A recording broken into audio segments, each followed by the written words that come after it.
Hello and welcome to Morley's Cook and Eat. So today we are going to cook a beef ribs.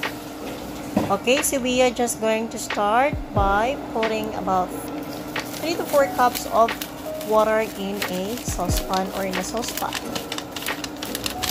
Then, dissolve lang natin yung oriental beef stew natin na mix.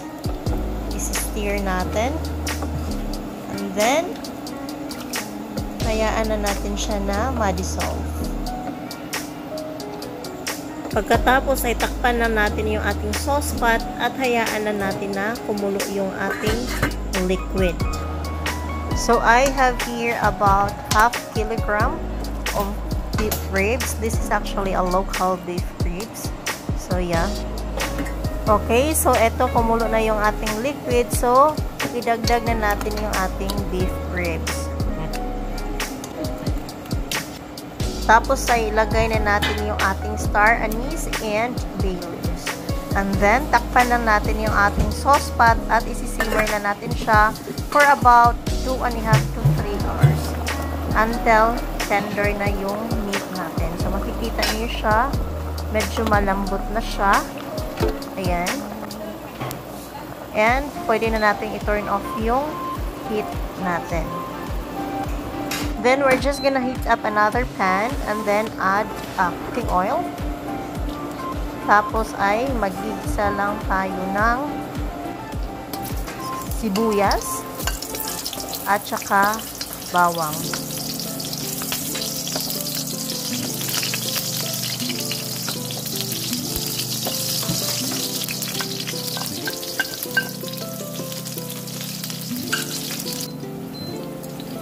So, once medyo lumambot na yung ating onions at bumango na yung ating garlic, ay pwede na natin isunod ang ating carrots. Tapos, igisa na natin siya until it turns into light brown.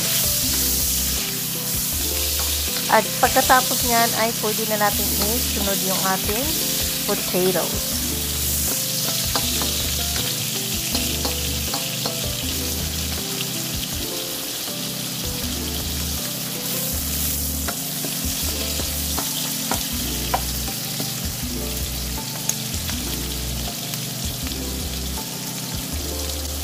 So, idagdag na natin yung ating potatoes at igisa lang natin siya ng bahagya until medyo mag-brown-brown na yung potatoes natin.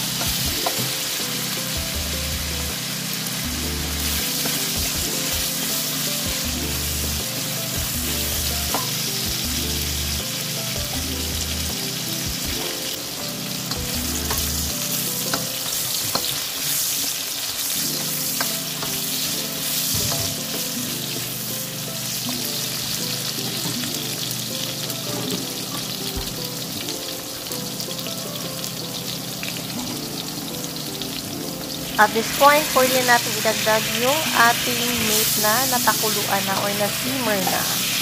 So, ayan, igisa lang din natin siya sa mantika.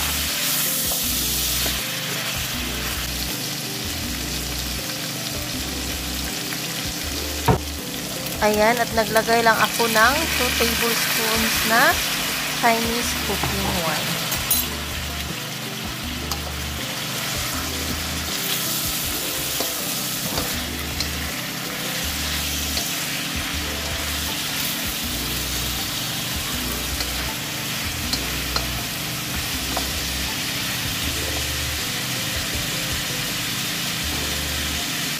Pagkatapos ay dinagdag ko yung liquid na ginamit natin sa pag-simmer ng ating beef kanina. So, ayan. Yung natira kanina, yun lang yung dinagdag ko dito na liquid para magsilbing sauce natin.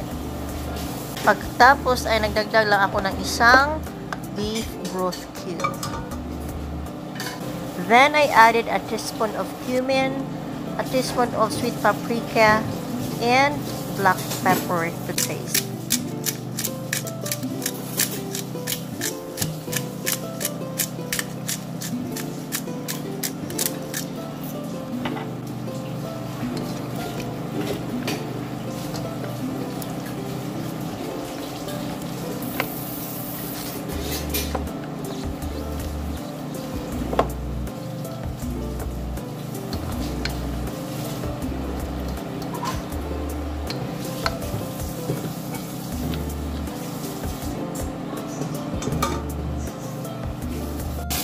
So after tasting it, I decided to add a little bit of salt kasi medyo matabang siya.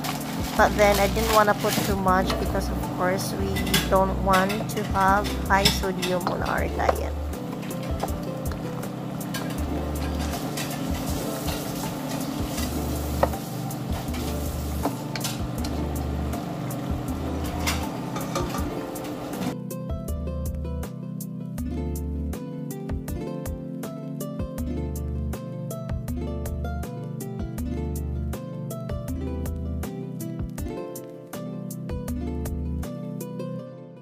And then I added about 2 teaspoons of Worcestershire sauce.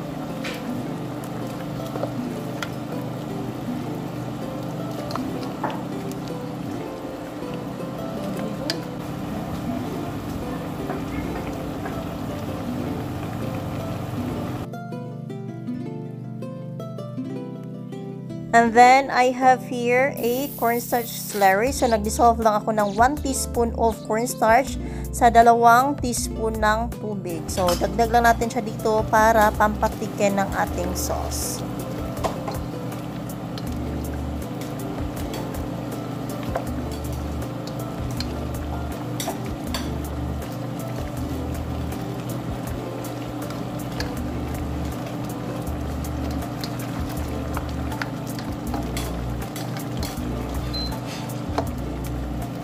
Takpan lang natin yung ating pan and we'll just simmer it for about 10 to 15 minutes until mag-reduce niya yung sauce natin.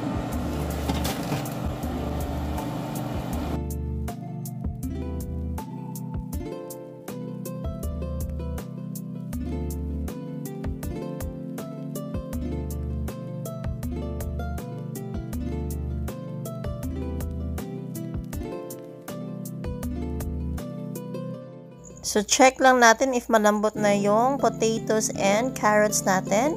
And once malambot na, then okay na siya. Pwede na natin lagyan ng garnish natin na spring onion leaves. So this is ready to be served na. Ready na yung ating beef ribs na stew. Okay, so ayan. It's looking so yummy na.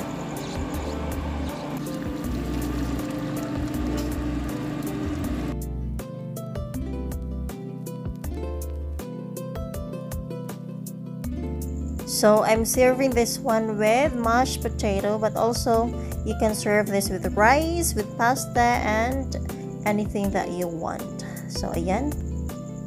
Look at the sauce. I think it has the right consistency. And it's really looking yummy. Ayan, and it's tender as well. And of course, it tastes really, really good. So yes, there you have it. I hope you like this video. If you do, please give this video a thumbs up, share this with your friends, and subscribe to our channel if you haven't yet. Thank you, and until next time.